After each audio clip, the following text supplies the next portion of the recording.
to Dr. Walker and Mr. Schaefer then. Dr. Walker, your agency is currently running the facility. I've mentioned that it's our understanding through the president of UAF that plans are to move forward and demolish the facility this summer. So the question to you is that accurate? Can you explain why? And then perhaps to both you and Mr. Schaefer, is there any benefit in exploring a potential relationship with the University of Alaska to perhaps take over the hall? Thank you, Senator. The Air Force has gotten great value out of HARP in the past. We took over from the Navy and managed it and actually did a number of experiment campaigns up there and have finished our work that we're interested in doing up there. We've moving on to other ways of managing the ionosphere, which the HARP was really designed to do, was to inject energy into the ionosphere, be able to actually control it. And on to other ways of managing the ionosphere, which the HARP was really designed to do, was to inject energy into the ionosphere, be able to actually control it. Moving on to other ways of managing the ionosphere, which the HARP was really designed to do, was to inject energy into the ionosphere, be able to actually control it. And moving on to other ways of managing the ionosphere, which the HARP was really designed to do, was to inject energy into the ionosphere, be able to actually control it. And but that work has been completed. The Air Force has maintained the site for other government agencies to use for several years now. And with DARPA completing their project, that's our last government customer that we have in the site.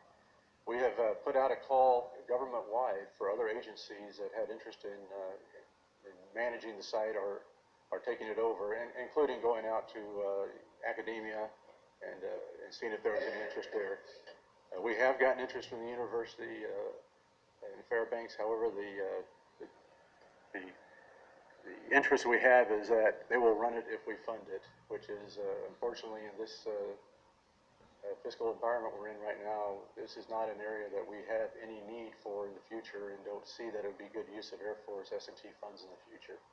So our position has been that if there's not somebody who wants to take over the management and the funding of the site, then the Air Force has no future need, and that we do plan to do a dismantle of the system in the future after we make appropriate notifications. When you say in the future, do you anticipate that it would be this summer then, or would there perhaps be more time for the university to try to figure something out? We would prefer to start this summer. We would like to get the critical equipment out of the site before the winter. The harsh winter in Alaska does lead to a very costly winterization to maintain the site, and we'd like to avoid that if we can. Okay. Mr. Schaefer, if you have any comments on that? Yes, ma'am. So I'm torn on this because my background is as an atmospheric scientist, and I think the facility is just a world-class facility. That said, we've worked very hard with the Air Force, with the Office of Science and Technology Policy over the last 18 to 24 months to find another sponsor for this, because it really, as you've heard the other people at the table, we, the department, have gotten the research value out that we need for the facility. We've also worked with University of Alaska Fairbanks to get some other person to pick up the long-term, just pure scientific research that HARP offers the promise of. But with all the other issues and problems and challenges facing the department at this time, we just don't see that investment over a long-term period is where we would prioritize our investment. So we've been working with other agencies, trying to get agencies like National Science Foundation, Department of Commerce, who runs National Ocean and Atmospheric Administration, to pick up the HARP facility. No one else wants to step up to the bill, ma'am.